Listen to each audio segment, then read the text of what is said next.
So yeah, another thing that people fall victim to, I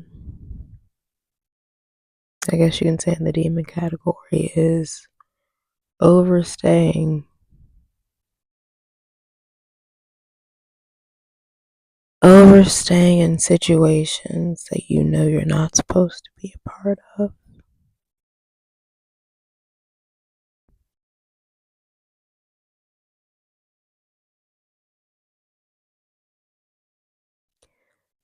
That's a big one. Because people, and again, I've been here, I still get that, I still get it sometimes. We have a hard time letting go. And that's the biggest, and I'm gonna sound like a broken record. That is the biggest name of the game. If you think about God as a gambler, I know they tell you not to think that. It's funny how they always tell you not to think these should think. Anyway, um, I'm like a gambler. Like the Lord wants to know, what are you willing to sacrifice? He sacrificed his son. His, the Jesus sacrificed his whole self.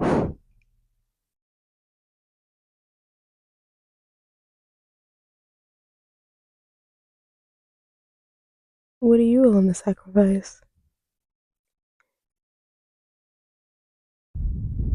And all you have to do is heal.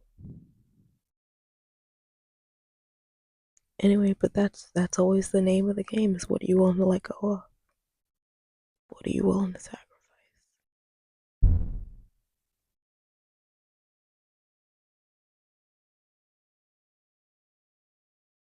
It's gonna come up a lot because it's the underlying theme in all of it. And I didn't even learn this until this year. But it's the underlying pattern I picked up on.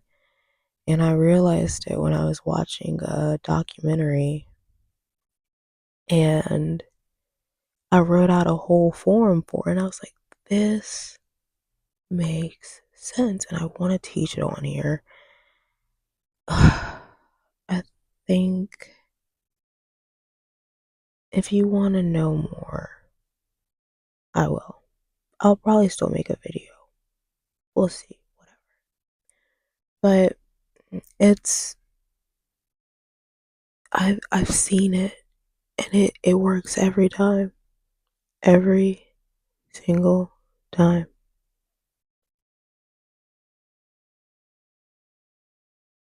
But once you learn it, you can't go back. It's like that. It's like once you learn the truth, you can't go back, because it's crazy. The moment that I learned it, I was so afraid of it, because I knew,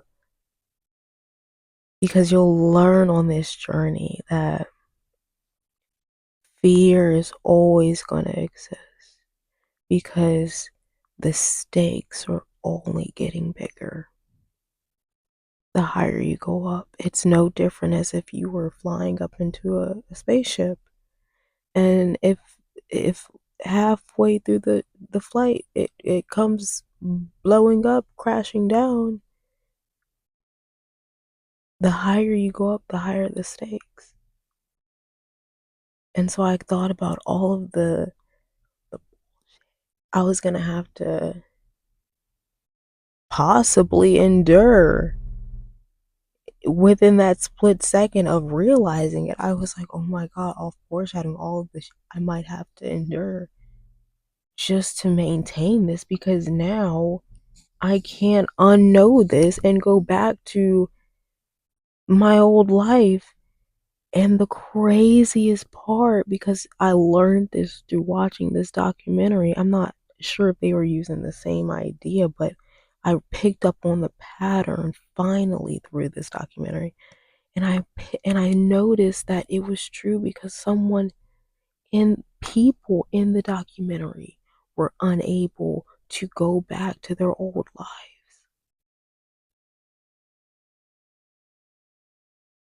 And I was like, I get it. I get it.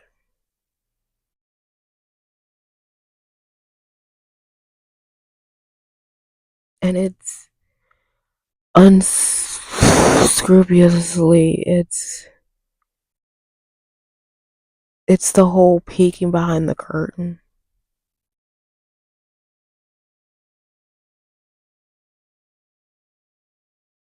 And it's like, if you don't want to know, you don't want to know. That's fine. But once you do know, you can't unsee it. You can't unsee it in every situation. At least I couldn't. For me, once I learned it. Um, yeah, I might make a video on it if I feel compelled to. But even to get there, you still have to do this because it's part of it. It's all part of the same same thing. I just formalized it just to make it more simplified for myself and for me to teach it to people to make it make sense for them. Um, but yeah, so it's definitely a lot scary. It's exciting. It's cool. I'm not gonna lie, you get over it. after after you've gone so far in this journey, you kind of either there truly is no going back because like I keep emphasizing and hinting at, going back is going back to hell. So you're gonna go back to hell knowing the truth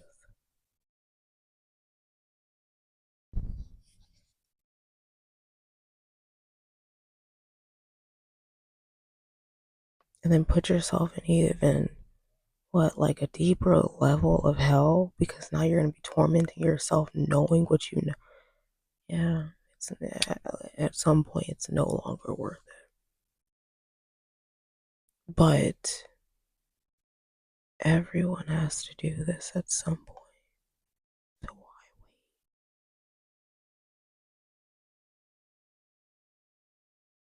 wait? And then, you're probably like, oh, well, I'll just put it off to another lifetime. That lifetime is still you. A version you are still going to experience it. Just because this present you that's aware right now isn't, doesn't mean when you're going through it, you won't be present and aware of what's happening to you. Because this experience connects you to all of your timelines anyway. Because they're all the same. We're just recycling ourselves.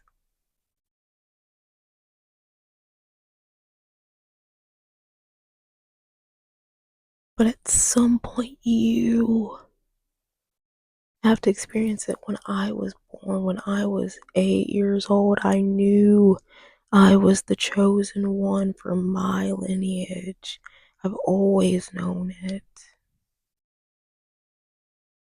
I've always been in denial. I've always tried to act like I didn't know. But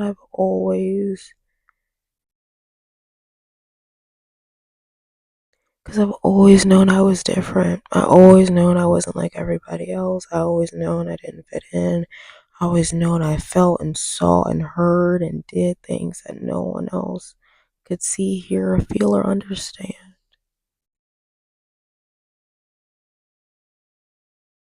The universe didn't have to reassure me of anything. I was reassured just in my interactions with people.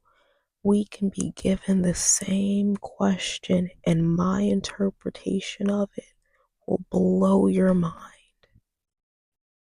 So much so that when was a therapist, my supervisors sought my guidance too and input. They valued my input.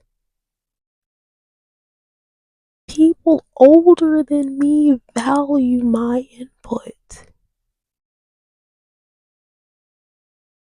And I mean 20, 10, 20, 30 years older than me value my input. So approach the darkness with a different perspective. Because if what you keep doing isn't working, try something new. Try the opposite. Believe the opposite and see how it feels. And if it feels good, that's where you're supposed to go. That's the avenue you're supposed to go down. Just because you feel something doesn't make it true about you. Because remember, we can absorb other people's emotions. Nor does it mean you have to act on it. You don't have to do anything unless you're spiritually guided to. And how to know if you feel spiritually guided to is because we have to get back in touch with our instincts, our sensations. They present physically, your emotions present physically. That sinking feeling you feel when you know you ain't supposed to be doing something you ain't supposed to be doing.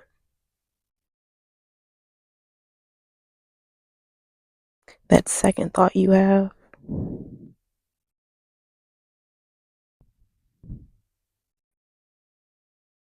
Now, a lot of y'all's first thought is where you're supposed to be, and you run to the second thought. You have to pick up on the pattern. If you keep running to the second one, but the first one's always right, pick the first one the next time and see what happens. Mini social experiments.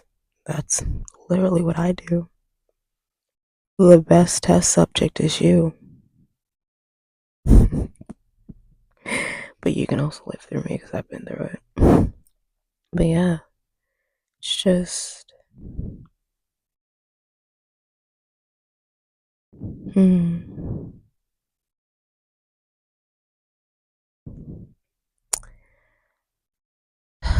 It feels relieving. It feels relaxing. It feels like you don't have to think about it anymore. It feels like whatever that sensation is for you, because I'm also learning that people don't feel their spiritual things the same way I do. Again, I just learned that this year. I thought everybody was feeling it the same way, but obviously not. For me, it's like in my heart, people usually say their heart chakra. My heart will or I will feel the energy around it just condense, and it'll feel like someone's literally doing this to my chest, to my heart. It's like it's literally like as if someone's doing that. That's how I know I'm hitting a wall, is what I've learned to call them, and that I need to go back into flow. Um, and so,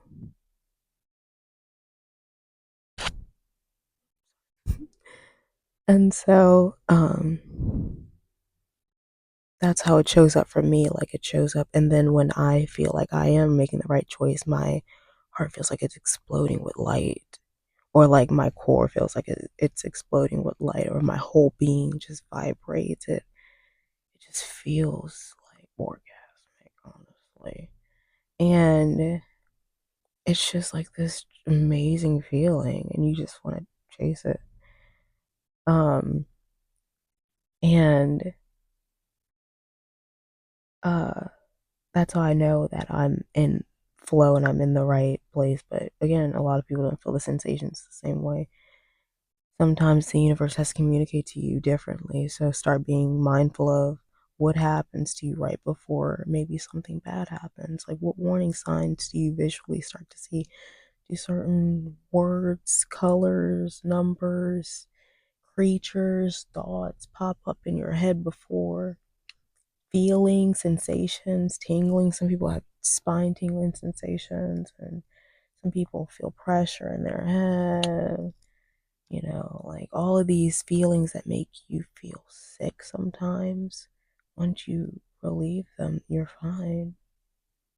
Emotions show up how they have to because they're untangible things. Your body has no idea what it is. It's the equivalency of a virus. And so your body is like trying to understand how to respond to it based off of how you, perspective, spiritually wise, are responding to it. Because it's going to its energetic source. And if its energetic source is rejecting the emotion, then the physical is going to reject the emotion. Did that make sense? Made sense to me. Um, yeah, heal. All I can tell you is where you gotta start. Don't be afraid to ask hard questions. Don't be afraid to admit hard truths to yourself, because just because you admit them doesn't mean you have to identify with them. It's your mind. No one knows what's going on up in here if you literally don't tell them. So accept whatever hard truth you have to about yourself and go on in life. No one would know if you don't say anything.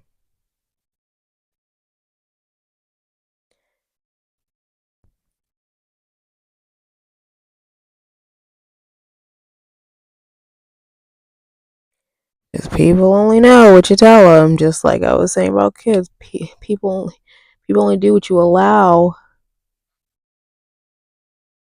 They only do what you allow because they know you better than you know yourself. Because you're trying to put up a facade, but people have read your pattern.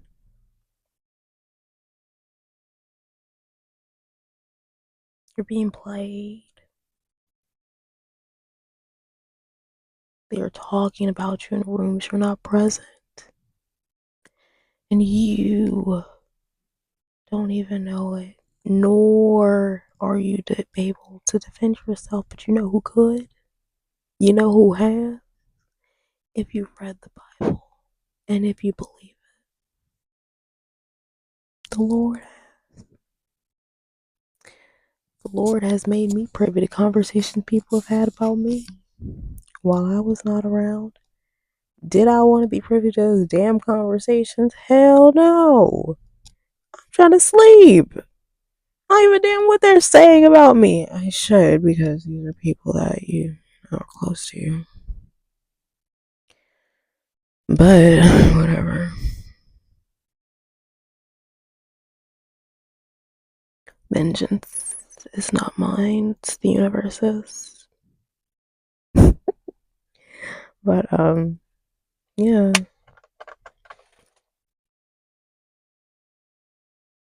The universe high key is like the best op to have. I mean, not best op. I'm sorry, ally. Hello, worst op to have. Quite frankly, they have access to things you don't have access to. I can't cause spiritual turmoil on someone. I can barely cause mental turmoil, especially if I'm not in contact with that person.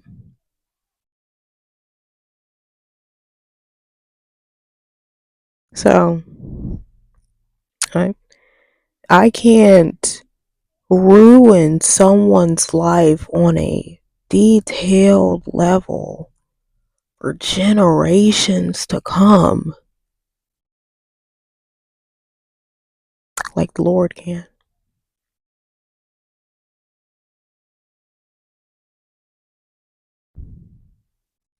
I don't know anyone who's pettier than the Lord, quite frankly.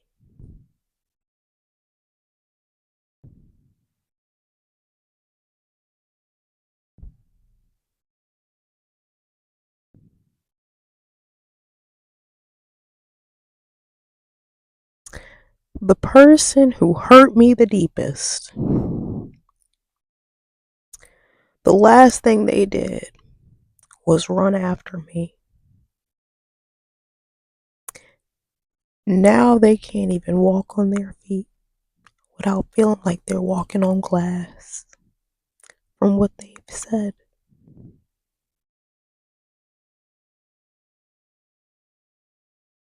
I couldn't possibly have done that. My best friend, though,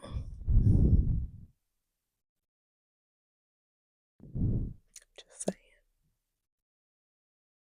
just saying.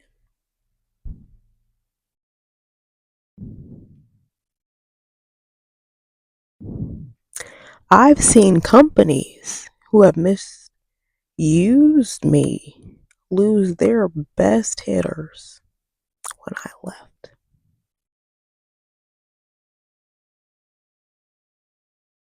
I've heard it gone to shit after I left.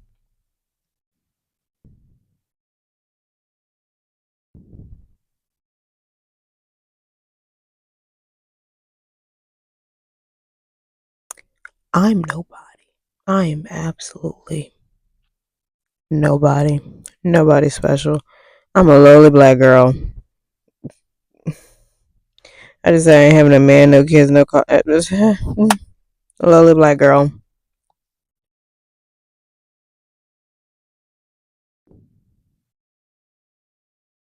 I'm the. I've always been the healthiest person I know. I don't go to the doctors. When I used to, even when I was at my biggest, my mother can vouch for me. I my my blood work was always immaculate. I haven't had any health problems. I don't get sick.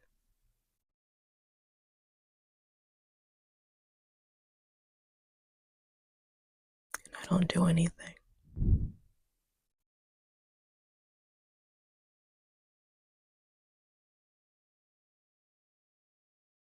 Nothing but heal.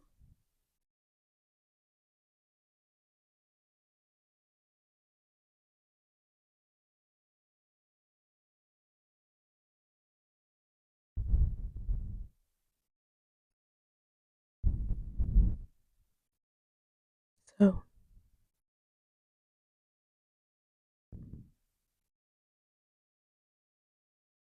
could be you. Could be you. I'm nobody. If it's possible for me, imagine, as inflated as your ego is, imagine what could be possible for you. Truly.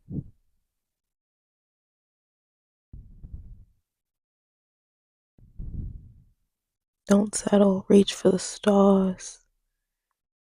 Reach for the empty space between the stars. Don't ever limit yourself. Because you're a limitless being collected to a limitless source. Disgusting. Know who you are. Know yourself. Or lay down like a dog and get walked over.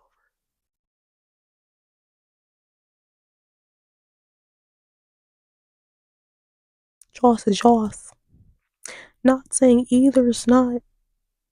Again, mind you, I said get walked over. I didn't say the dog was getting trampled on, stepped on. You were still being left peacefully alone by me. Because my show, my train's not stopping for anybody.